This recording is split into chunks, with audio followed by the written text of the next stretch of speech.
किसी को देखा मेरी माँ और जो मेरी 65 साल की बूढ़ी माँ है, जो अभी इलाजरत है दिल्ली में, उनको उन्होंने गाली दिलवाया। जैसे अशोक मिश्रा एसपी था, इनके प्रभाव में काम कर रहा था, जबकि ये सुप्रीम कोर्ट गया, तो सुप्रीम कोर्ट देखिए किस तरह का फटकार लगाया कि भाई अपनी आकाओं का नहीं, संविधान की बात मानिए। हम सरारंजन को ठप कर देंगे, हम असहयोग आंदोलन चला देंगे, हम सरकार के साथ असहयोग शुरू कर देंगे। कोई भी जनता सरकार को सहयोग नहीं करेगी। सार्वजनिक का जितना भी गाँव है, जितना भी सड़क है, सब कुछ को जाम कर दिया जाएगा, बंद कर दिया जाएगा, ठप कर दिया। माननीय मंत्री के लिए बहुत शानदार मौका है। उस ज़मीन को जो उनके आप सचिव हैं, भगना-भगनी के नाम से केवाला हुआ है। उस ज़मीन को वो कब्ज़ा करके गरीबों में वो 3 डिसमिल, 2 डिसमिल, 5 डिसमिल करके बाँट दें और इससे उनका नाम भी हो जाएगा। राज्यपाल से ही मिलेंगे। क्या लगता है किससे राज्यपाल मिले? महोदय आपकी बातों पर विचार किससे करेंगे? किससे मिले आप बताइए? माननीय मुख्यमंत्री जब अपने स्वर्णिम काल में थे, तो उन्होंने बिहार के लिए अच्छा काम किया। ये कोई इस बात से डिनाई नहीं कर सकता है। माननीय मुख्यमंत्री नीतीश कुमार के लिए हर व्यक्ति के हृदय में सम्मान है, इसमें कोई दिक्कत नहीं। लेकिन अभी उनकी मानसिक अवस्था ऐसी नहीं है कि कोई जाके उनसे मिल सके। तो किससे मिलें? आप बताइए कि अगर राज्यपाल से नहीं मिले, तो किससे मिलें? कोई तो एक व्यक्ति हो जिससे बता दिया जाए कि उससे मिलिए, आपकी समस्या का समाधान हो जाए। अभी आपने एक सवाल खड़ा किया है कि मेडिकल कॉलेज में जितने गार्ड्स की बहाली हुई उसमें पैसे का लेन-देन हुआ। क्या आपके पास कोई पुख्ता सबूत है? बिल्कुल है, मैं यात्रा कर रहा था उस दौरान अभी जितने लोग मिले हैं जिनकी बहाली हुई है, उन्होंने मुझे कहा कि भाई 30,000 रुपया खुलेआम लिया गया है और जो प्राइवेट कंपनी है, सिक्योरिटी गार्ड की कंपनी, प्राइवेट कंपनी है, इसको ठेका दिया गया है। मतलब स्वास्थ्य विभाग का जो नरगोही मेडिकल कॉलेज प्रशासन है, उसके द्वारा एक आउटसोर्स किया गया है प्राइवेट कंपनी को, वो सिक्योरिटी गार्ड के लिए 30,000 रुपया ले रहे हैं और एक नहीं सभी से लिया गया है। क्या जब मठ का ज़मीन था, तो मठ का ज़मीन का मालिक कोई और होता है, तो फिर मठ का ज़मीन आपके कथनानुसार कैसे लिखा गया? अब ये तो सवाल मेरे लिए नहीं है, सवाल तो माननीय मंत्री के लिए है। और मान लीजिए कि अगर ज़मीन में कुछ अनियमितता नहीं थी, उसी ज़मीन को जब एक ताँती-पान समाज का व्यक्ति लिखाता है, तो उसको उसका म्यूटेशन नहीं होता, दाखिल-खारिज नहीं होता। बजाता दाखिल-खारिज के कागज़ में सीओ, तात्कालिक सीओ और पंकज कुमार लिखते हैं कि ज़मीन चूँकि मठ का है और इस पर केस चल रहा है, इसलिए इसका दाखिल-खारिज नहीं किया जाता। लेकिन जब वही ज़मीन माननीय मंत्री के संरक्षण में उनके आप सचिव का भगना अंबुधि विशाल और श्रेया दोनों के नाम से लिखवाया जाता है, तो 15 दिन के अंदर उसका म्यूटेशन हो जाता है, उसका दाखिल खारिज हो जाता है। तो ये क्रोनोलॉजी मैं समझना चाहता हूँ कि क्या बिना माननीय मंत्री के पैरवी के ये काम हुआ? अगर हुआ, तो एक सामान्य ताँती और पान समाज के व्यक्ति का क्यों नहीं हुआ और उनके संरक्षण में रह रहे लोगों के रिश्तेदारों का क्या हुआ? अगर इसमें कोई अनियमितता नहीं है, तो माननीय मंत्री को आगे आके स्पष्ट करना चाहिए कि उन इस खेल में उनकी कहाँ तक और कितनी भूमिका है। कि वो ज़मीन कहीं किसी और का कोई लिखा लिया, इससे आपको क्या लेना-देना? क्यों नहीं है? ज़मीन सार्वजनिक का है, उसमें हमारी हिस्सेदारी है, वो हमारे पुरखों की ज़मीन है। कहाँ किसी ठाकुरबाड़ी में ज़मीन तो कोई लोग दान देता है तब ना ठाकुरबाड़ी को ज़मीन मिलता है, नहीं तो कहाँ से ठाकुरबाड़ी के पास ज़मीन आएगा? तो आज हो, 100 साल पहले हो, 10,000 साल पहले हो, सार्वजनिक के लोगों ने ही उसको दान किया होगा ना ज़मीन। लेकिन उसमें तो हमारी हिस्सेदारी है, लेकिन माननीय मंत्री का उसमें क्या है? उनके आप सचिव बबलू जी का क्या है? उनका घर तो पड़ता है उजियारपुर। उनका क्या है? हमारा तो है उसमें, लेकिन उनका क्या है?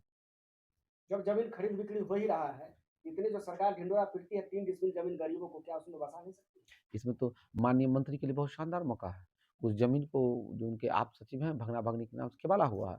उस ज़मीन को कब्ज़ा करके गरीबों में वो 3 डिसमिल, 2 डिसमिल, 5 डिसमिल करके बाँट दें और इससे उनका नाम भी हो जाएगा। और दूसरी बात कहता हूँ कि मान लीजिए कि जितना बड़ा लैंड को खरीदा गया है और वहाँ जो नगर पंचायत में जो उसका रेट से जाइएगा, तो 10 करोड़ से ऊपर लागत की कीमत की वो ज़मीन होगी।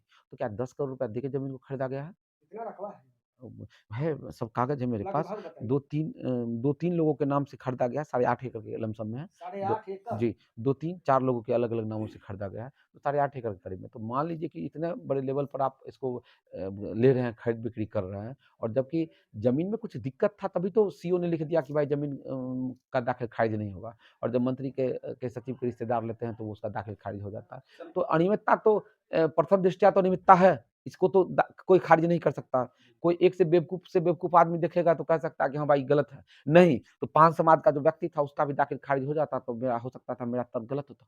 बात न्यायालय तक जाएगी तो क्या सीओ पर कार्रवाई होगी? क्यों होगी कार्रवाई भाई? जब सैयाँ वही हवलदार तो डर काहे का? जब माननीय मंत्री का ही वरद हस्त है, तो सीओ पर और बीडीओ पर क्यों कार्रवाई होगी? जब वो माननीय मंत्री का संरक्षण नहीं रहता तो क्यों नहीं कार्रवाई होती? ज़रूर कार्रवाई होती। लेकिन इसी में जैसे अशोक मिश्रा एसपी था, इनके प्रभाव में काम कर रहा था, जबकि ये सुप्रीम कोर्ट गया तो सुप्रीम कोर्ट देखिए किस तरह का फटकार लगाया कि भाई अपनी आकाओं का नहीं, संविधान की बात मानिए। सर आपका जो माँग है इस यात्रा के बाद भी पूरा नहीं होता है, तो अगला कदम आपका क्या होगा? अब देखिए, ऐसा हुआ है कि जो हम जो माँग रखे पूरा ना हो, ऐसा हुआ है क्या? ऐसे बताइए। हमने कहा कि नदियों की हत्या मंत्री ने कर दी, देखिए काम शुरू हुआ नहीं हुआ। हमने कहा कि सरायरंजन लोग के लोगों को पानी नहीं मिल रहा है, पानी का क्या व्यवस्था पूरी तरह से नहीं हुआ लेकिन शुरू हुआ या नहीं हुआ? हमने जिस जिन सड़कों की बात की उस पर काम हुआ कि नहीं? हमने स्कूल की बात की हो रहा है कि नहीं हो रहा है? हाँ, उसमें भ्रष्टाचार है, गलत तरीके से हो रहा है, मैं स्वीकार करता हूँ। लेकिन ऐसा नहीं है और मैं फिर कहता हूँ, ये मैंने कहा था 7 जून को कि मैं आंदोलन करूँगा, मैं अब ये आंदोलन कर रहा हूँ। आंदोलन के कई तरीके होते हैं। हम गांधीवादी तरीके से आंदोलन के कई तरीके हैं। ऐसा थोड़ी है कि हम राज्यपाल को मेमोरेंडम देंगे और आके सो जाएँगे, कहेंगे कि मेरा काम हो गया पूरा, नहीं। हम ठप कर देंगे सराय-रंजन को, हम सराय-रंजन को ठप कर देंगे, हम असहयोग आंदोलन चला देंगे। हम सरकार के साथ असहयोग शुरू कर देंगे। कोई भी जनता सरकार को सहयोग नहीं करेगी। सराय-रंजन का जितना भी गाँव है, जितना भी सड़क है, सब कुछ को जाम कर दिया जाएगा, बंद कर दिया जाएगा, ठप कर दिया जाएगा। क्यों? क्यों? आम जनता को परेशानी नहीं तो होगी आपको बंद करने से? अ, आम जनता की परेशानी तो होगी, लेकिन परेशानी ज़्यादा अनिवार्य है या किसी की ज़िंदगी अनिवार्य है? ज़िंदगी में तो ये जो मेडिकल कॉलेज में इमरजेंसी सेवा नहीं होने की वजह से जो लोग मर रहे हैं, इसकी जवाबदेही कौन लेगा? इसके लिए सर ये तो संबंधित तय विभाग को करना पड़ देना चाहिए। अरे क्या तो विभाग आपकी बात नहीं मानता है तो क्या कीजिएगा? संबंधित एक विभाग कोई है, तरीका विभागीय ब तो अधिकारी हैं। विभागीय अधिकारी अगर रहते तो 1 साल 7 महीना और 18 दिन से तो नहीं रुके रहते। आप ये बताइए, एक लोकतांत्रिक देश में अगर सही तरीके से प्रशासन फ़ंक्शन नहीं करे, तो उसको रास्ते पर लाने का क्या तरीका है? हो सकता है चुनाव का टाइम है, अब हो जाए। कैसे होगा? ये तो मंत्री जी झूठ बोल रहे हैं। मंत्री जी जो बयान दिलवाए हैं दबाव देके। मन जब आचार संहिता लग जाएगा, तो किसी जॉब का नोटिफ़िकेशन जारी होगा? आप लोग बताइए पत्रकार हैं। नहीं। अगर मान लीजिए कि मंत्री जी ईमानदार हैं, तो अभी तो नोटिफ़िकेशन जारी हो जाना चाहिए। नया काम नहीं अगर होता, लेकिन जो काम पूर्व से चल रहा उसका है, नोटिफ़िकेशन पूर्व से जारी होगा तब ना। जारी हो सकता है। तो अभी तक तो जारी नहीं हुआ। तो अगर माननीय मंत्री जी इस मुद्दे पर ईमानदार हैं, तो उनको तो नोटिफ़िकेशन अभी तक जारी करवा देना चाहिए। नोटिफ़िकेशन जारी हो जाता, चुनाव के दौरान भी भर्ती बहाली होता रहता, लेकिन नोटिफ़िकेशन क्यों नहीं जारी हुआ?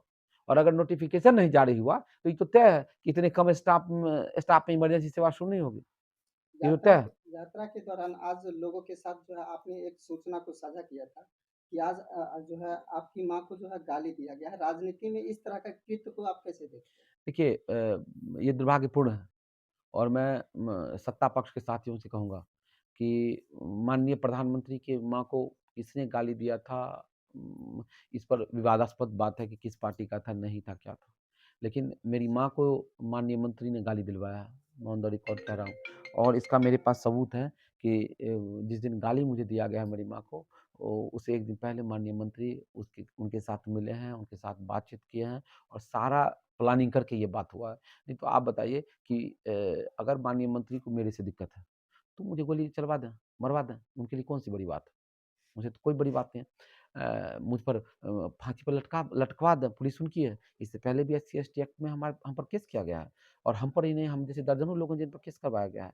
तो मेरे कहने का सिर्फ़ इतना मतलब है कि अगर माननीय मंत्री को मेरे सच बोलने से दिक्कत है, तो मेरे खिलाफ उनको जो करना है क्या करें, इसमें मेरी माँ को बीच में क्यों लाते हैं?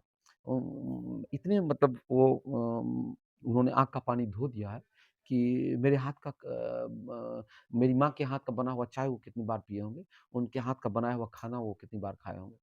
और उस व्यक्ति को देखिए कि मेरी माँ पर जो मेरी 65 साल की बूढ़ी माँ है, जो अभी इलाजरत है दिल्ली में, उनको उन्होंने गाली दिलवाया और सिर्फ़ एक ही मकसद उनका है कि हम गाली दिलवाएँगे, रिएक्शन होगा, झगड़ा होगा, कुणाल फँस जाएगा। क्या कुछ जो प्रशासन के द्वारा जो ठोस कदम उठाए जाएँगे, इसके लिए आप कोई कदम हाँ, उठाएँगे? बिल्कुल, हमने अपने नेता से बात किया है, हमारे नेता आदरणीय मुकेश कुमार सहनी जी मुंबई में थे। आज उनका लौटना हुआ है और हम जल्द इसमें प्रशासनिक स्तर पर और कानूनी स्तर पर हम बिल्कुल काम करेंगे। हालाँकि वो माँ जो है सिर्फ़ मेरी माँ नहीं है, वो मेरे 3 हम 3 भाई हैं, 1 बहन है। तो जैसा कि मुझे सूचना मिली है, हालाँकि मेरी बात नहीं हुई है। मेरे 2 भाई, 1 बहन ने कुछ इस पर लीगल एक्शन लिया है और मैंने अभी तक नहीं लिया है। मैं भी अपने लॉयर से बात करता हूँ, वो भी मैं काम करूँगा और मैंने अपने नेता माननीय मुकेश सहनी से भी कहा है, तो हम जो भी इसका पॉसिबल वे होगा हम ढूँढेंगे और हम काम करेंगे। जो भी लोकतांत्रिक तरीका है, हम जवाब देंगे और माननीय मंत्री को हम कह देते हैं कि आपके हर कृत्य का जवाब मिलेगा, करारा जवाब मिलेगा।